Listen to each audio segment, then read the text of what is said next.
Something that I find to be absolutely fascinating is that people think you're supposed to be an angel all the time, especially women. Women are just supposed to be like goddesses, you know, they're just supposed to be perfect and lovely and nice and sweet all the time, lovely and sweet all the time. It just gets old, right? And why is there the expectation that you're supposed to be an angel in a world of devils? There's evil everywhere. Why do you have to be great and lovely and wonderful and just perfect while other people can be bitches and call you a bitch, you know, for no apparent reason and take you for granted? If you're too nice, you will lose.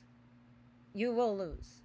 Nice guys finish last. There's a reason why that phrase exists. So don't be an angel in a world of devils, because you will not survive. You have to show your teeth. You have to be a wolf, because otherwise the sharks are going to eat you alive. You see what I mean?